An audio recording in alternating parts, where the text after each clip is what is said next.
finally, from behind the cameras, we have my great friend and colleague and the great cutter, Barbara Tulliver. Barbara, are you there?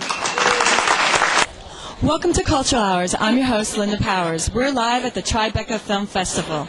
We're here to see Red Belt, directed by David Mamet.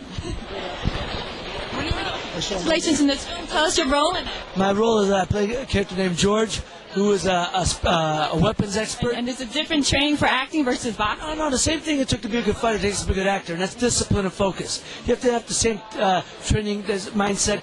You got to work hard. You got to pay the dues before you reap the rewards. You know, be a part for this movie. Right. Hey, how you doing? I play Ricardo Silva, who is the Brazilian champion in the movie, brother, and I'm the business guy in this movie. I fight for the money. Did you audition for this, or did he come to you? Did David Mamet come to you? No, David Mamet's my student for the last 7 years. The story is about a fighter that runs a martial arts school, but he does it for love, for passion. But he goes through a lot of pressure, a lot of deception, it's a Mamet plot, a lot of twists. That he's brought to this world of professional fighting for the money. But so is this conflict. Surprise twist at the end, something. You have to watch it.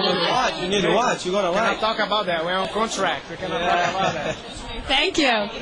So nice to meet you. What's your role in this film? What do you play in this film? Where are you from? I'm from New York. Okay, I thought you had an accent like from Russia. My role is Sandra Terry. She is a Brazilian girl that lives in LA, and she's married to this guy, Mike Terry, which is a fighter and owner of a gym that teaches Jiu-Jitsu.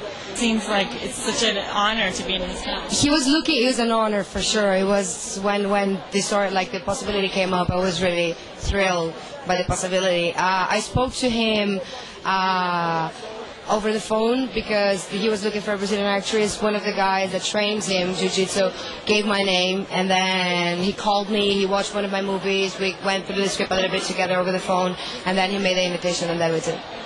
Well, congratulations. Thank you very much. I hope you enjoy. Take care. And I'm the instructor for the last 7 years. So, does he know what he's doing? He knows.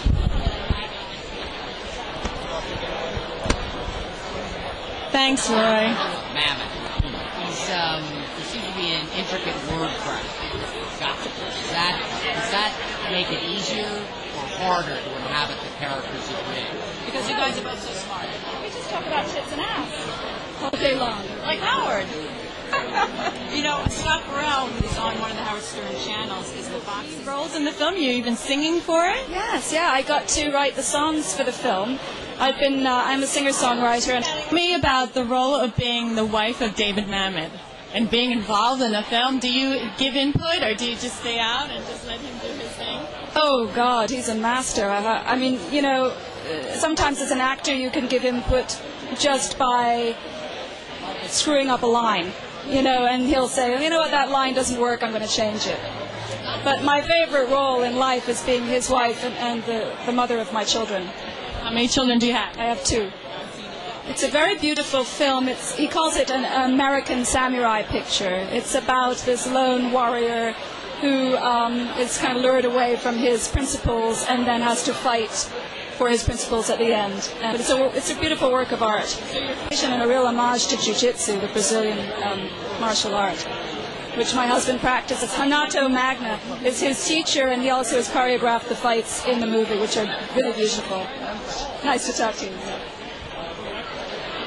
But I was sort of the most dangerous person on the set because I'll qualify by saying it's because I sort of knew the least, and because the moves are quite dangerous. If you're an amateur, you can actually really hurt people.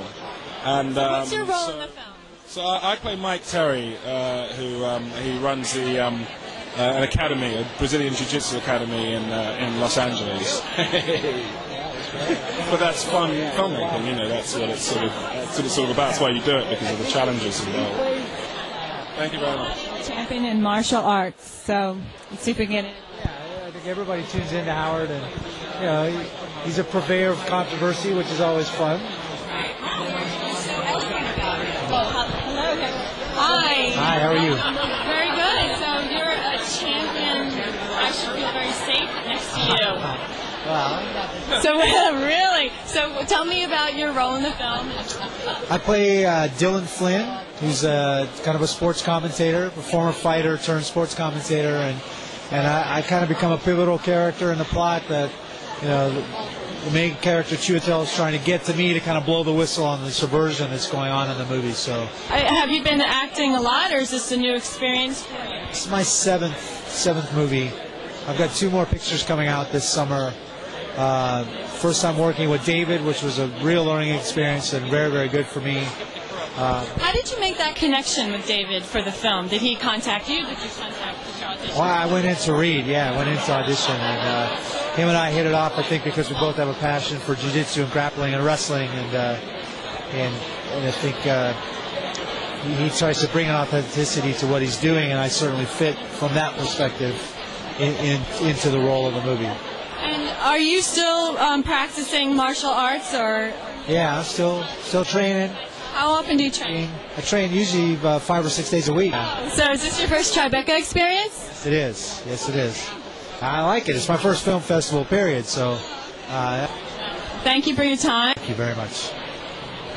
Want to get some pointers on how to stay really tough and make some jiu-jitsu? You want something from me? You want the move? You want the stiff hand? What you want? What you want? Stiff hand? You want the pose? Get him. Nice to meet you too.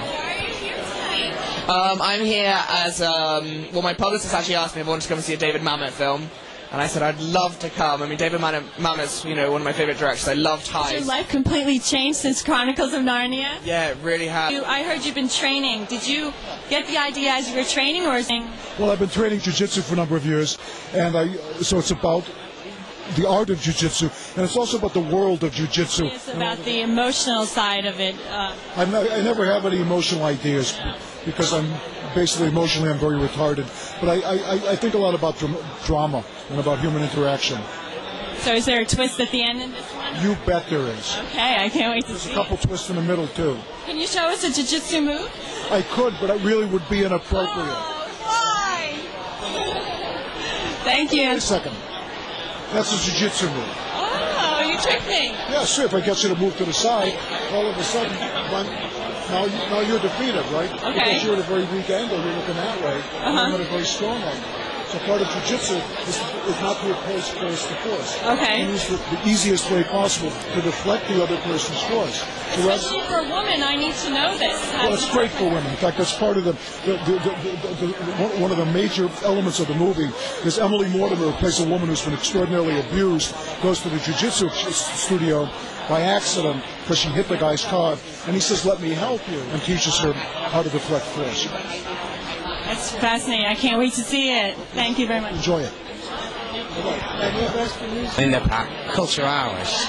Is that your real name, Powers? Yeah, nice. So tell me about your review in the film. Yes. It was a dream, absolute dream. He's so funny, and he's he's a very compassionate person. He thinks you're going to make a very lewd, funny joke, and then you realize it's actually a very touching story he's telling you, and it's a lead-in towards the scene we're about to do. So he's very sneaky that way. He comes in, you think you're just kind of shooting it with. You think you're shooting the shit with David Mamet. How cool is this? And really, the whole time he's like, well, the story I told you, much like the priest, that's what Snowflake is like in this scene. What's up, brother? Good to see you, How man. you doing? Everything good? You look great in the movie, man. I loved it. It was awesome. Working with you on that one. He helped me the entire day because I had no clue what I was doing, and I had never done anything in a movie before. And he was my one-day movie guide, teacher, ambassador, and overall, he kept me from getting my face beat in. And you did great. You did wonderful. I couldn't believe I made the final cut. I thought I'd be the first one they'd throw out of the movie. I can't believe I made it. The camera loves you, brother. You're the man. It's good to see you good to again, see you. We're bro. going to hang out, yeah? All right, stay moving. Thank you, Powers from Hours. So, as you can see, we met some fascinating people into jiu-jitsu and Brazilian martial arts, and David Mamet, of all people. Wonderful guy, very talented. We'll let you know about the film. This is Linda Powers of Cultural Hours.